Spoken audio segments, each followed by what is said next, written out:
नमस्कार my YouTube family. मैं कुलबीर सिंह आज एक और नई वीडियो के साथ, जैसे कि आप सबको पता है कि हम सेल्स के ऊपर वीडियोस बनाते हैं। तो आज हमारा टॉपिक रहेगा रिव्यू रिव्यू के ऊपर कि रिव्यू क्यों इंपॉर्टेंट है। सेल्स टीम के साथ हमेशा रिव्यू मीटिंग्स हमें क्यों लेनी चाहिए और टाइम टू टाइम उसका रिव्यू हमें कैसे लेना चाहिए, ये मैं आपको बताना चाहूँगा।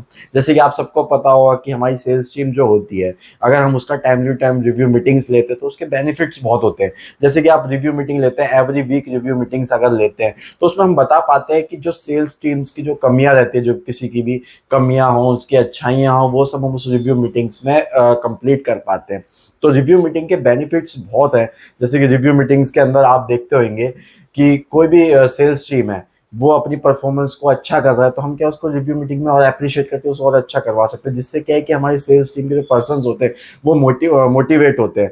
जैसे कि आपने देखा होगा बहुत सी कंपनीज के अंदर अप्रेजल्स होते हैं। 99% कंपनीज क्या होती है कि 1 ईयर में एक बार अप्रेजल करती है। तो क्या होता है कि अप्रेजल के टाइम पर ही वो रिव्यू करती है।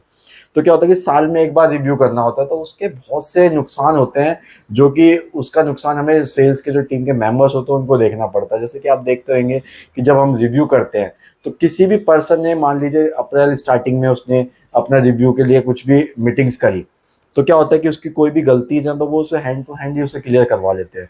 लेकिन क्या होता है कि जब आप अप्रेजल के टाइम पे जाते हैं और जब अप्रेजल के टाइम पे एंड में रिव्यू मीटिंग्स होती है, तो उसमें क्या लॉस होता है। उसमें ये लॉस होता है कि जैसे किसी भी सेल्स पर्सन ने स्टार्टिंग में कुछ गलतियां की हैं, तो क्या होता है कि अगर स्टार्टिंग में कोई गलती कर रहा है तो क्या होता है वो पूरे साल उस गलती को करता हुआ जा रहा है, और हम अप्रेजल के टाइम पे उससे वो गलतियां बताते हैं, तो उससे क्या होता है कि उसका अप्रेजल ढंग से नहीं हो पाता। तो अप्रेजल सही से ना होने की वजह से वो डिमोटिवेट होता है, और जहां तक है वो कंपनी छोड़ने की भी उस पे आ जाता है। तो उससे क्या होता है कि वो कंपनी के लिए भी लॉसफुल है कि कोई पुराना एम्प्लॉय उसका रिव्यूज की वजह से, किसी छोटी सी प्रॉब्लम की वजह से वो कंपनी छोड़े।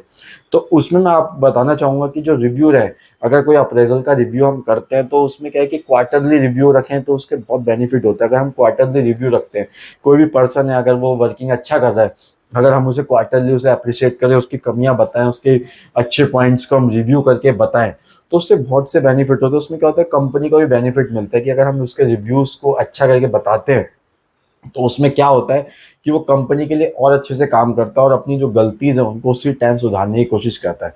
तो यही रहेगा कि रिव्यूज जो भी हैं वो या तो क्वार्टरली हों, और उसके अलावा जो सेल्स रिव्यूज होते हैं, सेल्स रिव्यूज हमेशा हमेशा आपके या तो वीक में एक रिव्यूज ले लेना चाहिए हमें अपनी टीम के साथ। कोई भी टीम के जो लीडर्स होते हैं, टीम के जो बॉस होते हैं, वो क्या है कि एक वीक में एक रिव्यू अपनी सेल्स टीम के साथ जरूर लें कि उनकी सेल्स ग्रोथ कैसी है, सेल्स में क्या इश्यूज हैं उनके साथ, क्या वो परेशानी को झेल रहे हैं, क्या उनके बेस्ट पॉइंट है, क्या उनके लूज पॉइंट है। अगर वो सेल्स पर्सन के साथ रिव्यू करते हैं वीक में एक बार, तो उससे क्या होता है कि उनको अपनी सेल्स को ग्रो करने में बहुत से बेनिफिट्स मिलते हैं। क्या होता है कि जब हम रिव्यूज उनके सुनते हैं, जब वो अपनी बताते हैं चीजें, तो क्या कि हम उनको नए आइडियाज दे पाते हैं कि हाँ आप इसमें ऐसे ग्रोथ करिए, आप इसमें ऐसे ग्रोथ करिए। तो रिव्यू की यही इंपॉर्टेंस है। अगर आप रिव्यू टाइमली टू टाइमली करते हैं तो उसमें दोनों चीज का फायदा होता है। एक तो सेल्स पर्सन की ग्रोथ होती है, सेकेंडली कंपनी की भी ग्रोथ होती है। क्योंकि क्या होता है कि अगर सेल्स पर्सन आपके रिव्यू से हैप्पी है, उसको अपनी गलत चीजें पता लग रही है और सही चीजें पता लग रही है, तो क्या होता है कि और वर्क को और अच्छे से कर पाता है। और साथ ही साथ हमें अपनी टीम का टाइमली टू टाइम अप्रिशिएट करना चाहिए, उनको मोटिवेट करने के लिए। अगर हम उनको अप्रिशिएट करते हैं तो उसमें बेनिफिट ये होता है कि कंपनी की सेल वो बढ़ा कर देता है। उसके अलावा सेल्स में आपको पता है इंसेंटिव स्कीम्स होती हैं, इंसेंटिव स्कीम्स भी बहुत हेल्प करती हैं सेल्स को बढ़ाने में। क्या होता है कि जो भी प्रमोटर्स होते हैं या जो भी सेल्स के पर्सन होते हैं, उनमें यही बेनिफिट होता है कि उनको इंसेंटिव मिलता है, तो वो अपनी सेल को बढ़ाने में और हेल्प करते हैं। तो क्या होता है, कंपनी को इस चीज़ में, दोनों चीज़ में बहुत बेनिफिट रहेगा। तो वही चीज़ मैं बताना चाहूँगा कि रिव्यूज़ हमेशा वीकली बेसिस पे, और जो भी अप्रेजल रिव्यूज़ होते हैं वो ध्यान दें कि आप क्वार्टरली बेसिस पे करें। क्योंकि बहुत सी कंपनी है जो साल में एक बार रिव्यू करते हैं, रिव्यू भी फिर एक ही बार होता है, तो उस समय रिव्यूज़ में बहुत सारी गलतीज होती हैं। तो क्या होता है, वो पूरे साल में एक बार बताई जाती है, जिससे क्या उनका अप्रेजल में बहुत लॉस होता है कि वो किसी का 1% अप्रेजल और किसी का 5%, किसी का 10%। तो वहाँ पे एक सेल्स पर्सन जो होता है, कोई भी अदर एम्प्लॉय होता है, वो डिमोटिवेट हो जाता है। तो मैं ये कहना चाहूँगा कि जो भी कंपनीज अप्रेजल कर रही हैं या अप्रेजल करती हैं, तो वो क्या है कि क्वार्टरली एक रिव्यू मीटिंग लें, उनको बताएं कि आपकी ये कमियां नहीं, ये खामियां नहीं, और ये आपने अच्छी चीज़ें। तो उससे क्या होता है कि उसमें कंपनी को भी बेनिफिट रहेगा, उसके साथ साथ जो उसका एम्प्लॉय है उसको भी बेनिफिट मिलेगा कि हाँ मुझे ये चीज़ें पता लग रही हैं गलत हैं या सही हैं। तो मैं यही बताना चाहूँगा कि रिव्यू की यही बेनिफिट्स रहते हैं कि दोनों को उसका बेनिफिट मिलता है। तो धन्यवाद एंड थैंक